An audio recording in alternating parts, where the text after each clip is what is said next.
Eto ay kalukuhan na naman ng mga kaibigan. Itong mga ginagawa ni Marcoleta. Hindi na makayanan ang bigat ng kanyang dinadala diano sa loob ng Senado. Ay halos umiyak ko ito eh. Alright, welcome back to my YouTube channel. I'm Andy's Vlog. Mga kaibigan, nako, ay usapang boy kuryente Marcoleta. Mantakin nyo ho, yung kanyang mukha ayaw patingnan, at pag tiningnan mo ho, ay baka magalit sa iyo. Isang like muna sa video na ito kung nagustuhan nyo po. Sabay-sabay po nating i-like ang video na ito. Sa lahat po ng hindi pa nakasubscribe dito sa aking YouTube channel, please subscribe. Maraming salamat po. Mga kaibigan, hindi po ito fake news. Kapag mayroon po kayong pagkakataon, samahan nyo po akong panoorin hanggang dulo ang vlog na ito. Kakaiba na ho ang galawan ni Marcoleta. Malakas din pala ang tama nito eh. Mantakin nyo, nandahil lang ho sa kanyang kagwapuhan. Gwapo ho ito eh, di ba? Pagtitingnan ho ang kanyang kagwapuhan bilang isang boy kuryente senador, ay nagagalit pa? At bakit ka nagagalit, boy kuryente Marcoleta? Paano kung ang mga tagahanga mo ay tumitingin sa iyo, sa iyong angking kagwapuhan? Dapat magpasalamat ka.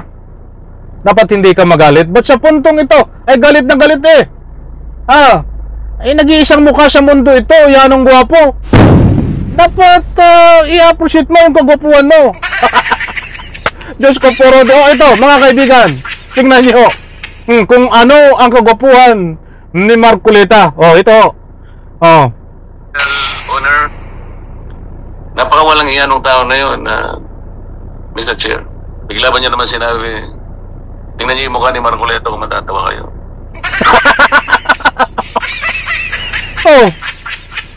Napakawalang hiya ng tao na yon. Bigla ba naman sinabi, tingnan niyo yung mukha ni Marcoleta kung matatawa kayo. Ay nagalit to si Marcoleta. Mga kaibigan, panahon na po. Habang tayo nagtatalakay, ay samantalahin natin ang ating pagtawa. Dahil katawa-tawa ho itong ating tinatalakay, mga kaibigan. Nagagalit to si Marcoleta pag titingnan yung kanyang mukha. Anong gwapo pa naman ito. Kagalang-galang senador, boy kuryente Marcoleta. Ikaw ho ay napakagwapo. Kaya't kami ho ay tumitingin sa iyong mukha. Bakit ka magagalit? Kung kami ay tumatawa, karapatan namin tumawa. Mga talagang ganyan na nangyayari ngayon, mga kaibigan sa Senado. Bukod sa parang palengke, mayroon rin pong sari-sari na ho nangyayari. May marijuana issue, mayroong si Boy Portwade. Itong latest, si Boy Kuryente na nagagalit sa kanyang kagwapuan. Ito, patapusin po natin mga kaibigan. Sino yung official owner? Sino yung beneficial owner? Sino yung gaming system administrator? Ano yung mga games? Katulad po ng halimbawa, itong AB Leisure Exponent Inc. Yung mga games niya po, ito yung TG Plus, Arena Plus, Bingo Plus. Ito po yata yung nag-sponsor nung isang concert. Ngayon lang, pati po ako ay kanyang itinawid. Nagpapatawa po siya. Nakita niya yung dating Senador Grace po na nagtatawa. Natawa po at siguro naging successful siya. Napatawa niya si Senador Grace po. Bigla ba niya naman sinabi, tingnan niyo yung mukha ni Marcoleta kung matatawa kayo. Nako, ay ako ay napatawa. Tinignan ko yung mukha ni Boy Kuryente Marcoleta. Yan Yan po si Boy Kuryente Marcoleta. Sapagkat malinaw naman yung sinasabi niya na tingnan nyo yung mukha ni Marcoleta kung matatawa kayo. Kagalang-galang, Marcoleta, tiningnan ko yung mukha mo. Oh, eh paano kung kami napapatawa? Bakit ka magagalit diyan? Yan ang babaw naman ng iyong mga dahilan. Ganyan ba ang isang senador?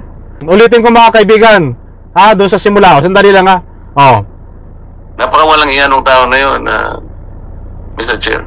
Bigla ba niya naman sinabi, tingnan niyo yung mukha ni Marcoleta kung matatawa kayo. Sino yung official? Kailangan pa ba naman talakayin sa Senado yan? Personal na buhay mo? Ako nga, ang dami nagsasabi sa akin na ako ay mukhang unggoy. Ang dami ko natatanggap bilang isang maliit na vlogger. Nang anuman po na sa akin, bahagi ho yan. Dahil nasa open ho tayo Malaki ang nagagawa ng internet sa panahon ngayon. Ay kahit tawagin nyo ang kabayo, ito nga si Vice Ganda, hindi ho magagalit yan. Si Marcoleta, ayun yung sabi ni Vice Ganda, yun nga, tingnan nyo ang mukha ni Boy Currente, Marcoleta, kung matatawa kayo. Very sensitive ka naman, Marcoleta. Daig mo pa ang balat sibuyas. Dapat ito ang tinanim mo sa iyong puso at isipan bago ka pumasok bilang isang senador. Ay handa ka sa anuman na mangyayari sa iyo dyan, natanggapin mo ang bawat puna sa iyo. Nako, hindi ka makakapagtrabaho nang naaayon sa ikangapoy tunay at tapat at magandang pagtatrabaho kapag ang kaugalian ho ng isang senador ay ganyan ho kay Marcoleta, napdaig pa ang balat sibuyas. Bahagi ng trabaho nyo ho yan, napunahin kayo. Bahagi bilang isang senador ang hindi lang tinatawag na senador, bagos dapat lahat ay paglabanan nyo. Sinasabi niya, malaking usapin daw yun. Nako, wala na bang karapatan na magbiro? Wala na bang karapatan ng bawat isa na magpuna? Di pa ba mga kaibigan? Napakababaw na dahilan para pag-usapan nonsense itong sinasabi ni Marcoleta na napakawalang hiya itong si Vice Ganda. Hindi po ito kapupulutan ng aral, mga kaibigan.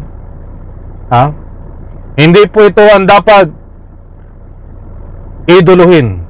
Hindi po ito ang huwaran bilang isang senador. Katulad doon ito ang si Boy Currente. Daig pa ho ang balat sibuyas. Sasabihan ka lang na ikaw nga tumingin ka sa mukha ni Marcoleta kung matatawa ka. Dapat sa panahon ngayon, hindi dapat ganyan ang asal mo. Para kang parang walang kalayaan ang tao sa iyo na nakakasalamuha mo na magbiro ng ganyan. Na yan, alam naman natin, nakasama. Dapat ang loob mo marunong tumanggap lahat.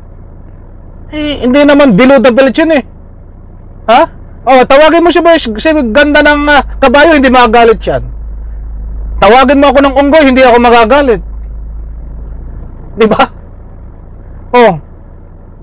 Ang lahat ay may hangganan.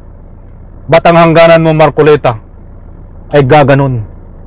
Sobrang mataas ang iyong ere na wala sa lugar bilang isang senador.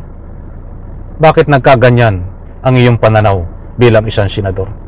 Napakaliit ng iyong pangunawa. Ay malaki naman ng iyong ulo. Tingnan nyo ang pagmumukha. Diba? Dapat malawak ang iyong pangunawa. Hindi ka pwedeng balat sibuyas. Sanlay ko sa video na ito kung nagustuhan nyo po. Maraming salamat, bye-bye. Palakpakan.